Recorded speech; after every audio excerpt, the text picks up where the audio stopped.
오늘 저희가 살펴볼 자료는요, 단순한 보고서가 아닙니다. 1.5도라는 그 절벽 끝에 서 있는 인류가 과연 여기서 한 발 더 나아갈 건지, 아니면 모두의 손을 잡고 뒤로 물러설 것인지를 묻는, 아주 절박한 외침에 가깝습니다. 바로 브라질 벨랭에서 열릴 제30차 UN 기후변화 협약 당사국 총회 COP30을 앞두고 한국의 시민사회 단체들이 발표한 공식 입장문인데요. 과연 누가 우리를 절벽으로 떠밀고 있고 또 우리는 무엇을 해야 하는지 그 목소리를 함께 따라가 보겠습니다. 네, 오늘 함께 보실 이 문서는 기후위기라는 이 거대한 문제 앞에서 우리가 지금 어디에 서 있는지 그리고 어디로 가야 하는지를 보여주는 일종의 나침판이자 경고등이라고 할 수 있습니다. 단순한 비판을 넘어서요, 아주 구체적인 대안과 요구를 담고 있다는 점에서 그 무게가 남다르죠. 맞습니다. 그래서 오늘 저희의 목표는 이 입장문의 행간을 읽어내는 겁니다. 시민사회가 왜 이번 COP30을 마지막 기회라고 부르는지, 현재 기후정책에 어떤 치명적인 허점들을 꼬집고 있는지, 그리고 우리 정부 대표단이 브라질로 떠나기 전에 반드시 가슴에 새겨야 할 요구는 무엇인지 하나하나 명확하게 짚어보는 거죠. 자, 그럼 첫 장부터 펼쳐볼까요? 시작부터 분위기가 심상치가 않습니다. 마지노선이라는 단어가 등장하는데 지금 상황이 그 정도로 절박한가요? 절박함을 넘어서 비상 상황이라는 표현이 더 정확할 것 같습니다. 이들은 COP30을 더 이상 물러설 곳이 없는 마지노선이라고 규정하고 있어요. 그 근거로 세계기상기구 WMO의 최신 보고서를 드는데요. 정말 충격적인 건 올해 8월 기준으로 지구 평균 온도가 산업화 이전보다 이미 1.42도나 높아졌다는 사실입니다. 1.42도요? 아니, 우리가 수년 동안 1.5도만은 막아야 한다고 외쳐왔는데 이제 겨우 0.08도밖에 남지 않았다는 거잖아요. 이건 거의 골라인 바로 앞에 공이 와 있는 수준인데요? 바로 그겁니다. 2015년 파리협정에서 전 세계가 약속했던 1.5도 목표가 사실상 턱 밑까지 차오른 그야말로 붕괴 직전의 상황인 거죠. 그래서 입장문은 안토니오 구테르스 유엔 사무총장의 말을 빌려서 1.5도를 단순한 목표가 아닌 결코 넘어서는 안 될 레드라인이라고 강조합니다. 레드라인? 네. 이 선을 넘으면 단순히 날씨가 좀 더 더워지는 수준의 문제가 아니에요. 생태계가 회복 불가능한 그런 파국적 임계점을 넘고 수십억 명의 사람들이 말 그대로 생존 불가능한 환경에 노출될 수 있다는 정말 섬뜩한 경고죠. 듣기만 해도 끔찍하네요. 그리고 이 책임의 화살이 향하는 곳이 분명해 보입니다. 네, 입장문은 명확히 지적합니다. 이 상황의 역사적 책임은 과거부터 막대한 온실가스를 배출하면서 경제 성장을 이룩한 선진국, 즉 글로벌 북방골에 있다고 못 받고 있습니다. 그런데 더 큰 문제는요, 목표가 코앞인데도 국제사회의 대응이 너무나 안일하다는 점입니다.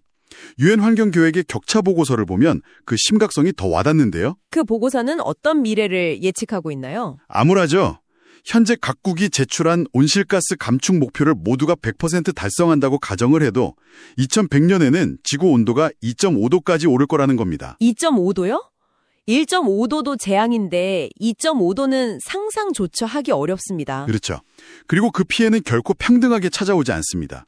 가뭄, 홍수, 폭염 같은 재난은 물론이고 이로 인한 식량 불안, 자원 파괴, 삶의 터전 상실 같은 고통은 결국 기후위기의 책임이 가장 적은 사회적, 경제적 약자들에게 집중될 거라고 경고하고 있습니다. 결국 문제의 원인과 그 피해를 입는 사람이 다르다는 기후위기의 가장 근본적인 불평등 문제를 지적하는 거군요.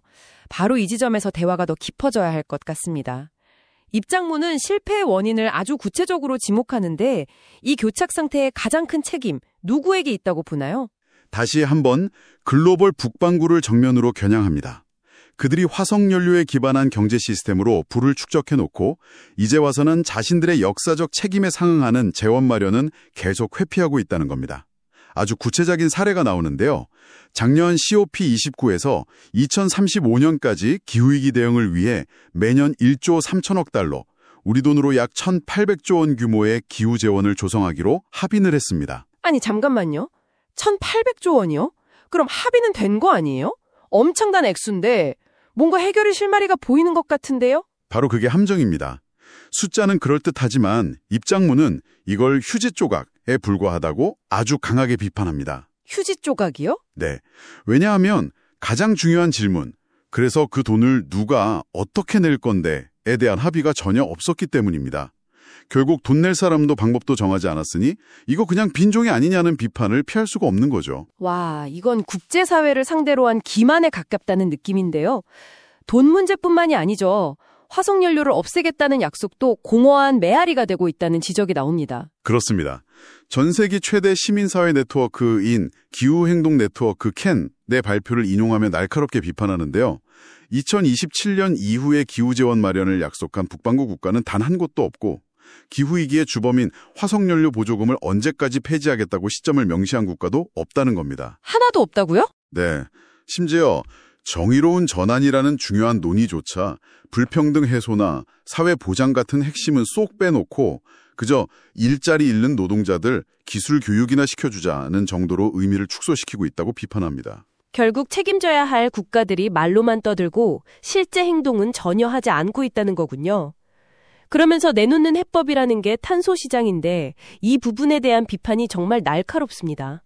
언뜻 들으면 기업이 돈을 내서라도 탄소를 줄인다니 좋은 제도 아닌가 싶은데 왜 이렇게까지 비판적인 걸까요?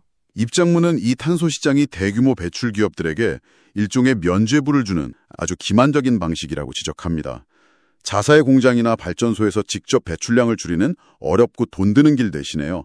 글로벌 남반구 개발도상국에 숲을 보존하는 사업 같은 데 투자하고 배출권을 사와서 우리 이만큼 줄였다고 주장하는 방식이라는 거죠. 하지만 전문가님, 기업 입장에서는 좀 억울할 수도 있지 않을까요? 당장 공장 가동을 멈추고 100% 재생에너지로 전환하는 건 현실적으로 불가능하니 탄소 시장을 통해 일단 급한 불이라도 끄려는 노력으로 볼 수도 있지 않나요? 좋은 질문입니다. 만약 그 노력이 실제 감축으로 이어진다면요. 하지만 입장문은 그렇지 않다는 근거를 제시합니다. 한 연구 보고서를 인용하는데요. 자발적 탄소 시장에서 가장 흔하게 거래되는 산림탄소 상쇄 사업, 이른바 RED 플러스 배출권의 90% 이상이 실제로는 온실가스를 전혀 줄이지 못했다는 겁니다. 90% 이상이요? 네, 허공에 돈을 뿌린 셈이죠. 그럼에도 불구하고 화석연료 기업들은 이 가짜 시장을 계속 확대하려고 시도하고 있다는 겁니다. 이건 결과적으로 대기업들이 푼돈으로 남반구의 감축 수단을 미리 선점해버리고 자신들은 더 자유롭게 온실가스를 배출할 권리를 사는 셈입니다. 그래서 입장문은 이걸 아주 통렬하게 기후판 사다리 걷어차기라고 비판합니다. 사다리 걷어차기. 이 비유가 정말 날카로운데요. 이건 단순히 기후 문제에만 국한된 게 아닌 것 같습니다. 과거 선진국들이 자신들의 산업을 보호하기 위해 썼던 관세 장벽이나 보조금 정책을 이제 와서 개발도상국들에게는 자유무역에 어긋난다며 쓰지 못하게 하는 것과 똑같은 논리구조인 거죠. 정말 와닿는 비유네요.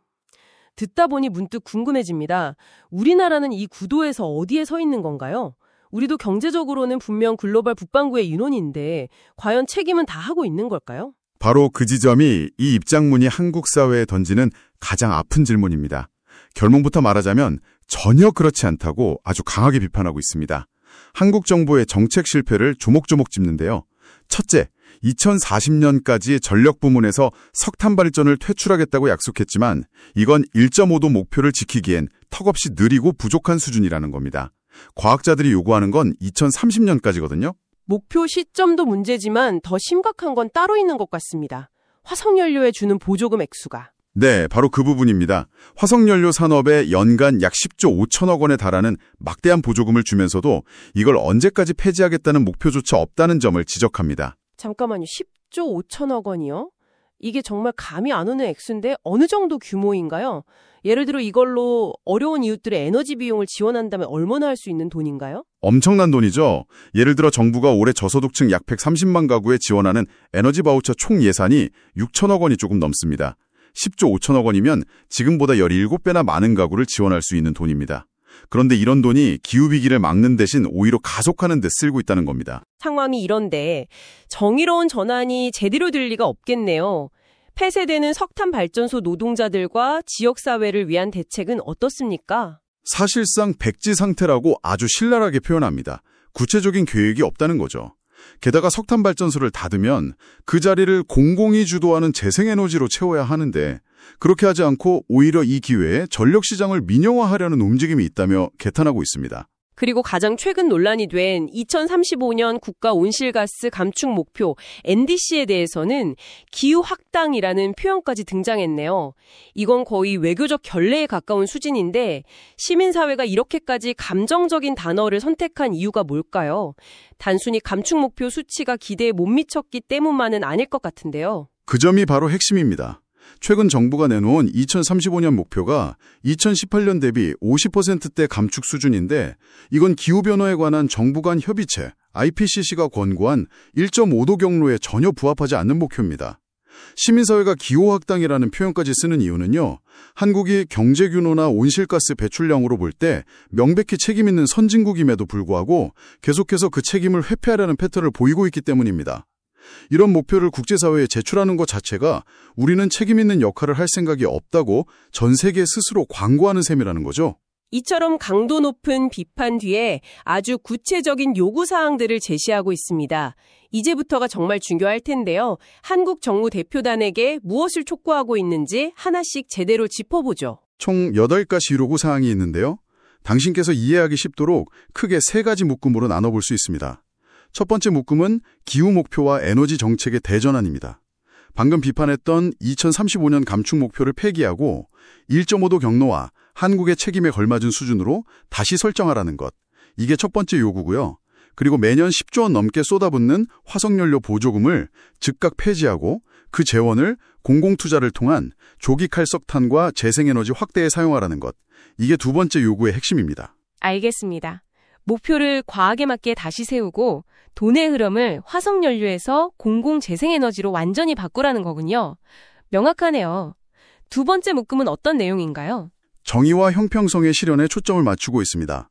석탄 화력 발전소 폐쇄 과정에서 발전 노동자들의 고용을 보장하고 지역사회가 무너지지 않도록 하는 구체적인 정의로운 전환 계획을 수립하라는 요구가 있습니다. 결국 기술이나 에너지 전환뿐만 아니라 그 과정에서 소외되는 사람이 없도록 하는 사회적인 안전망이 핵심이라는 거군요. 이건 단순히 환경 문제를 넘어 노동과 복지의 문제이기도 하네요. 정확한 지적입니다. 그래서 기후위기 최일선에 있는 농어민, 노동자, 여성, 청년 같은 당사자들이 정책 결정 과정에 주도적으로 참여할 수 있도록 법과 제도를 바꾸라는 요구도 포함되어 있습니다. 이게 남의 나라 혹은 정부나 기업의 문제처럼 들릴 수도 있지만 한번 생각해 보세요. 당신이 사는 지역의 공기가, 당신이 내는 전기 요금이, 마트에서 사는 농산물 가격이 이 모든 정책과 연결되어 있습니다. 당신의 삶과도 무관하지 않은 거죠. 더 있나요? 네, 기후위기가 투투이 여성에게 더 큰 피해를 준다는 점을 인지하고 성평등 관점에서 정책을 수립하는 젠더 행동 계획을 만들라는 요구도 있고요. 이번 콥세티에서 논의될 벨렘 행동 메커니즘을 지지해서 다양한 이해 당사자들이 참여하는 구체적인 전환 계획을 빨리 만들으라고 촉구하는 내용도 있습니다. 알겠습니다. 마지막 세 번째 묶음은 국제적인 책임에 대한 내용이겠군요. 맞습니다. 책임과 국제연대입니다. 온실가스를 많이 배출해온 대기업들에게 오염자 부담 원칙을 제대로 적용해서 비용을 물리라는 것, 그리고 그렇게 마련된 재원을 기후위기로 고통받는 글로벌 남반구에 부채를 탕감해주거나 손실과 피해를 지원하는 데 사용하라는 겁니다. 여기서 중요한 건 그 지원 방식인 것 같습니다. 네, 바로 그 점입니다. 앞서 비판했던 탄소시장 같은 애매한 시장적 접근이 아니라 명확하고 직접적인 자금 지원을 대폭 확대하라고 강조하고 있다는 점입니다. 한마디로 꼼수 부리지 말고 책임에 맞게 진짜 돈을 내라는 거죠. 오늘 우리는 콥섹츠를 앞둔 시민사회 참가단의 입장문을 통해 1.5도라는 절벽 끝에서 우리가 마주한 현실을 들여다봤습니다. 더 이상 탄소시장 같은 편법에 의존하지 말고 역사적 책임이 있는 국가들이 정의로운 방식으로 실제적인 감축과 지원에 나서야 한다는 강력한 외침이었네요. 오늘 나눈 이야기의 핵심은 결국 책임이라는 두 글자로 요약될 것 같습니다. 맞습니다. 이 입장문은 정부와 기업에 더 이상 책임을 회피하지 말고 정면으로 마주하라고 명확하게 요구하고 있습니다. 여기서 우리는 이런 시민사회의 압박이 과연 COP30과 같은 국제협상 테이블에서 실질적인 정책 변화를 얼마나 이끌어낼 수 있을지 생각해 보게 됩니다. 하지만 이제 관점을 조금 바꿔볼 필요도 있습니다.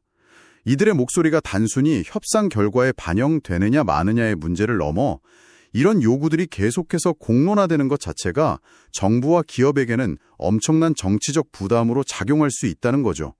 당신께서 오늘 이 대화를 들으신 것처럼 말입니다. 그렇군요. 그래서 마지막으로 이런 질문을 던져보고 싶습니다. 과연 언제쯤이면 기후위기에 대한 행동을 촉구하는 이런 목소리를 무시하는 정치적 비용이 과감한 기후정책을 실행하는 경제적 비용보다 더 커지게 될까요? 어쩌면 그 변곡점을 만드는 것이 바로 이 입장문과 같은 시민사회의 끊임없는 외침일지도 모르겠습니다. 그 과정을 지켜보는 것이 중요할 것 같습니다.